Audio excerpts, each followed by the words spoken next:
नमस्कार साथियों, स्वागत है आप सभी का एक बार फिर से हमारी YouTube channel Dhampur study point में। दोस्तों, आज की वीडियो में हम बात करेंगे सीटेट जुलाई जो 2023 में होने वाला है, उसके जो क्वेश्चन होते हैं वो आप कैसे आसानी से एकदम से हल कर सकते हैं।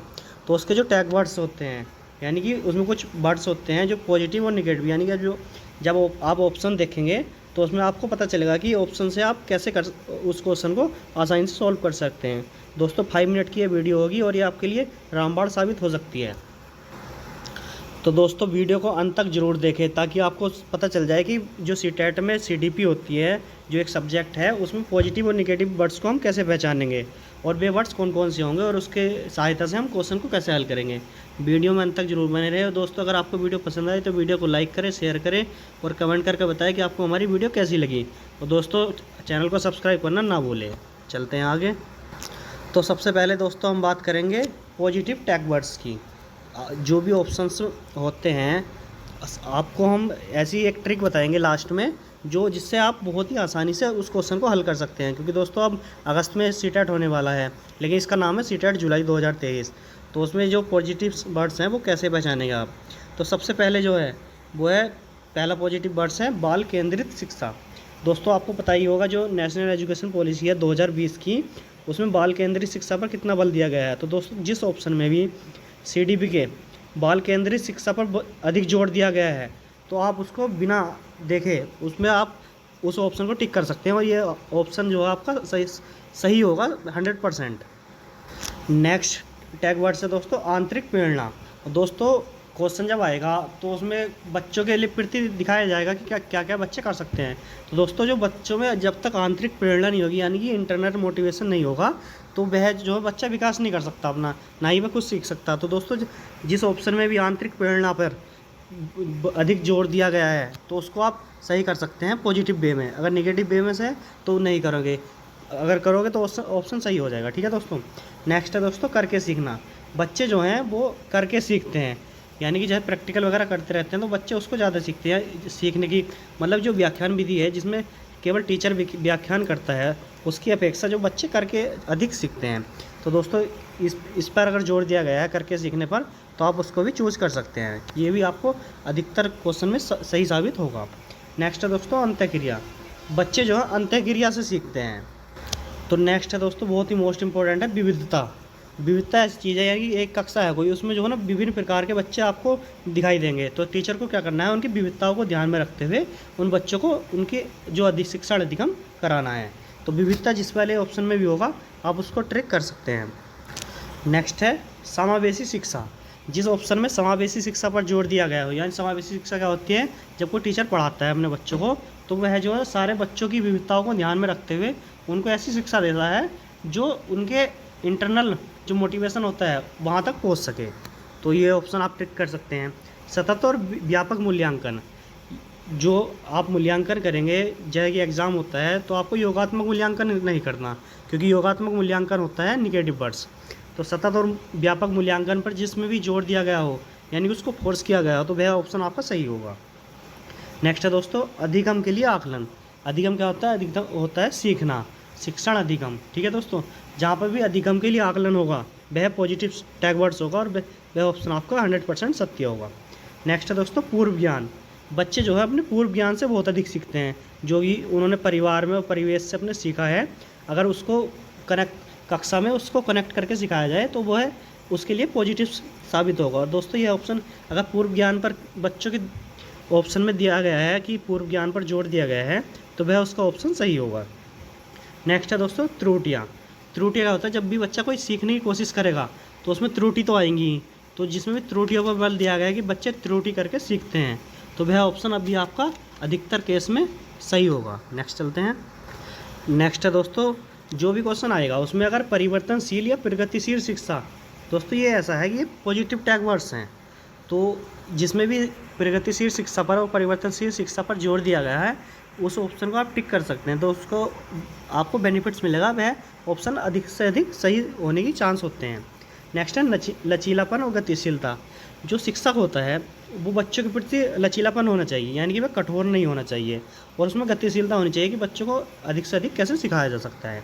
ये आपको टिक कर सकते हैं। रचनावाद और सृजनात्मकता। अगर क्वेश्चन में दिया गया है पॉजिटिव, मतलब पॉजिटिव लाइन दी गई है, उसमें दिया गया है कि रचनावाद और सृजनात्मकता से बच्चे सीखते हैं। तो ये भी आप टिक कर सकते हैं। प्रयास करना, नेक्स्ट है प्रयास करना। तो प्रयास करके ही सीखते हैं बच्चे। कोई भी बच्चा बार बार एक बार में प्रयास करके नहीं सीखता, अगर वह बार बार प्रयास करेगा तो वह अधिक सीख सकता है। नेक्स्ट है समायोजन या अनुकूलन। अगर बच्चे को शिक्षा उसके अनुकूलन नहीं मिलेगी, यानी कि उसके अनुकूल, उसकी भाषा के अनुकूल, उसके परिवेश के अनुकूल शिक्षा नहीं मिलेगी, तो वह बच्चा नहीं सीख सकता। तो इसलिए समायोजन जहाँ या अनुकूलन पर जहाँ पर बल दिया गया हो वह ऑप्शन आप टिक कर सकते हैं। नेक्स्ट है दोस्तों खोज विधि। बच्चे जो है ना खोज कर वो अधिक सीखते हैं। यानी कि आपने कक्षा में कुछ पढ़ा दिया तो फिर उन बच्चों को मौका दिया जाए कि वे उन क्वेश्चन के आंसर खोजें जो आपने दिए हैं उन्हें। तो खोज विधि से जो है बच्चे अधिक सीखते हैं। ये भी एक पॉजिटिव टैग वर्ड्स है, बच्चे इनसे ही बहुत अधिक सीखते हैं। आ गया दोस्तों negative tag words. Negative tag words क्या क्या है? दो विद्यार्थियों में तुलना। दोस्तों अगर आप एक शिक्षक हैं, आप क्योंकि आप सीटेट के बाद शिक्षक ही बनेंगे, जब वैकेंसी वगैरह आती हैं तो शिक्षक ही बनते हैं, तो आपको जो है ना कभी भी दो विद्यार्थियों में तुलना नहीं करनी, क्योंकि प्रत्येक कक्षा में प्रत्येक विद्यार्थी विविधता का रूप लेकर आता है। यानी कि विशेष परिस्थितियों में आता है, अपनी संस्कृति को अलग अलग आता है, भाषा से अलग आता है। तो कभी भी आपको दो विद्यार्थियों में तुलना नहीं करनी। और जिसमें भी जो क्वेश्चन दिया गया होगा आपको CDP में, अगर जिसमें भी दो बच्चों में तुलना दी गई हो तो वह ऑप्शन आपका 100% असत्य होगा, यानी कि गलत होगा। उसको आपको कभी भी टिक नहीं करना है। सिर्फ अंक लाने के लिए पढ़ना। बच्चों को कभी यह नहीं सिखाना चाहिए कि सिर्फ आपको अंक लाने हैं, उसके लिए पढ़ना है। ये भी एक निगेटिव टैग वर्ड्स होता है, तो इसका ऑप्शन भी आपको चूज नहीं करना। अगर क्वेश्चन निगेटिव है तो आप निगेटिव कर सकते हैं। नेक्स्ट है व्याख्यान विधि। दोस्तों व्याख्यान विधि में क्या होता है कि जो टीचर होता है वो बच्चों को शिक्षा देता है, यानी उसका व्याख्यान करके बताता है। इसमें क्या होता है, इसमें बच्चे जो है निष्क्रिय हो जाते हैं और टीचर एक्टिव रहता है। तो ऐसी कोई शिक्षा नहीं होती, तो फिर बच्चों का इंटरेस्ट भी नहीं बढ़ता उसमें। तो ये व्याख्यान विधि भी निगेटिव टैग वर्ड्स है। नेक्स्ट है दोस्तों योगात्मक आकलन। तो मैंने पहले ही बताया था कि रचनात्मक आकलन होना चाहिए। योगात्मक आकलन जो है निगेटिव टैग वर्ड्स है। नेक्स्ट है शिक्षक केंद्रित आकलन, शिक्षक केंद्रित शिक्षा। तो दोस्तों अगर कक्षा को मतलब जो शिक्षा है अगर बच्चों को ध्यान में रखते हुए नहीं दी जा रही है और शिक्षक को ध्यान में रख कर दी जा रही है, तो वह जो है ना निगेटिव्स होगा। जिसमें भी इस पर जोर दिया गया होगा ऑप्शन 100% असत्य होगा। रतन पिढ़ियान यानी रोड लर्निंग भी एक निगेटिव टैग वर्ड्स है। इसको कभी भी बढ़ावा नहीं देना चाहिए। नेक्स्ट है दोस्तों जिस ऑप्शन में भी केवल, मात्र और ही ये शब्द या फिर हमेशा दिए गए हों वह ऑप्शन आपका 100% असत्य होगा, अगर क्वेश्चन में निगेटिव पूछा गया है तो ये कुछ टैग वर्ड्स से दोस्तों आपको ये ध्यान में रखना है। ठीक है, आगे चलते हैं। दोस्तों आपके लिए और भी कुछ टैग वर्ड्स लाया हूँ जो निगेटिव्स हैं, ये देख लीजिए एक बार। केवल, मात्र, सिर्फ, ये निगेटिव है। रटना, याद करना, कंठस्थ करना, ये भी निगेटिव है। दंड, सजा, समस्या, बोझ या हतोत्साहित, ये भी दोस्तों निगेटिव टैग वर्ड्स है। और पुस्तक केंद्रित और शिक्षक केंद्रित शिक्षा जो है वो भी निगेटिव टैग वर्ड्स हैं। खाली स्लेट या कोरी पट्टियाँ। दोस्तों आपको कभी भी जो है जब आप शिक्षक बनोगे तो आपको बच्चों को कभी भी खाली स्लेट और कोरी पट्टियाँ नहीं बोलना, क्योंकि बच्चे कुछ ना कुछ अपने सीख के आते हैं परिवेश से और परिवार से। लैंगिक असमानता, कभी भी असमानता नहीं करनी है लिंग के आधार पर। बच्चों के विचार, मातृभाषा, त्रुटियों को महत्व न देना। दोस्तों अगर बच्चे गलतियाँ कर रहे हैं तो उनकी गलती को महत्व दीजिए और उन्हें सुधारने का प्रयास कीजिए। निष्क्रिय, दोस्तों बच्चे कभी भी निष्क्रिय नहीं होने चाहिए, बच्चे हमेशा एक्टिव होने चाहिए। ये निगेटिव टैग वर्ड्स हैं। रोजगार, व्यावसायिक, उच्च ग्रेड की शिक्षा। दोस्तों शिक्षा केवल रोजगार, व्यावसायिक और उच्च ग्रेड के लिए नहीं होनी चाहिए। नेक्स्ट है तकनीकी वैज्ञानिक शब्दावलियाँ। तो इसमें क्या होता है, ये भी निगेटिव टैग वर्ड्स है। सीमित और व्याख्या। दोस्तों व्याख्या से बच्चे कभी नहीं सीखते, बच्चे एक्टिव होकर सीखते हैं जब बच्चे उसमें खुद इन्वॉल्व होते हैं। और सीमित ज्ञान कभी नहीं देना चाहिए, बच्चों को असीमित ज्ञान देना चाहिए। ठीक है। और पॉजिटिव टैग वर्ड्स क्या है अपने? पॉजिटिव टैग वर्ड्स है, नेक्स्ट है सर्वांगीण विकास। दोस्तों शिक्षा ऐसी होनी चाहिए जिसमें बच्चे का सर्वांगीण विकास हो। करके सीखना, हस्तपरक सीखना, यानी दोस्तों बच्चों को करके सीखने में ज़्यादा मज़ा आता है, इसलिए उसमें जो है ना वे सीखते ही बहुत अधिक हैं, तो बच्चों को करके सिखाना चाहिए। सम्मान, समाज, लगा, प्रोत्साहन, ये भी पॉजिटिव टैग वर्ड्स है। जिज्ञासा, दोस्तों शिक्षा ऐसी होनी चाहिए जो बच्चों के अंदर जिज्ञासा जगा सके। नेक्स्ट है बाल केंद्रित। दोस्तों शिक्षा जो आपका पाठ्यक्रम है, पाठ्य वस्तु है, वो हमेशा बाल केंद्रित होनी चाहिए, बालकों की ज़रूरतों के अनुसार बननी चाहिए। यही पॉजिटिव टैग वर्ड्स हैं। नेक्स्ट है व्यवहारिक कुशलता। और नेक्स्ट है वास्तविक दैनिक जीवन से जोड़ना, यानी दोस्तों जब आप बच्चों को ज्ञान दोगे तो वास्तविक उसके जो जीवन से जोड़कर पढ़ाया जाएगा तो उसको जल्दी समझ में आता है। लोकतांत्रिक, प्रजातांत्रिक वातावरण, यही पॉजिटिव टैग वर्ड्स है। नेक्स्ट है समावेशी कक्षा और शिक्षा। दृश्य और श्रव्य सामग्री, दोस्तों पढ़ाते समय दृश्य और श्रव्य सामग्री का अधिक से अधिक प्रयोग करना चाहिए, जिसमें बच्चे को अधिक इंटरेस्ट आता है। नेक्स्ट है विभिन्न संदर्भों में भाषा उपयोग, मतलब जो भाषा जो उनकी लोकल लैंग्वेज है उसमें बच्चों को ज्ञान देना चाहिए। संसाधन, अधिक से अधिक संसाधनों का प्रयोग करना चाहिए पढ़ाते समय। विभिन्न और विविध गतिविधियाँ, दोस्तों बच्चे अपनी संस्कृति में विविधताएँ लाते हैं, उनकी हर बच्चे की संस्कृति अलग होती है, तो उनको इनके हिसाब से बताना चाहिए।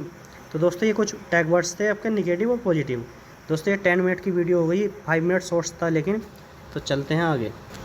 तो थैंक यू दोस्तों आज की वीडियो देखने के लिए और इतना सारा प्यार देने के लिए। आप दोस्तों ज़्यादा से ज़्यादा वीडियो को शेयर करें और सीटेट वाले बच्चों का जो फ़ायदा हो जाए जितना ज़्यादा वो अधिक है, क्योंकि एग्ज़ाम बहुत ही नज़दीक है।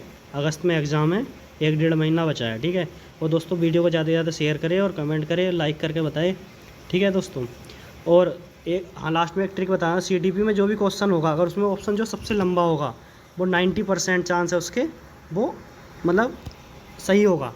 सबसे लंबा ऑप्शन आपको देखना है पहले ही क्वेश्चन पढ़ते ही, उसमें आपको पता चलेगा सबसे लंबा ऑप्शन कौन सा है लिखा हुआ, वह आपका 90% चांस है, मैक्सिमम टाइम वह क्वेश्चन सही होता है, ठीक है। और उस ध्यान से दीजिएगा परीक्षा। चलते हैं दोस्तों, आज की वीडियो में इतना ही था। जय हिंद, जय भारत, वंदे मातरम।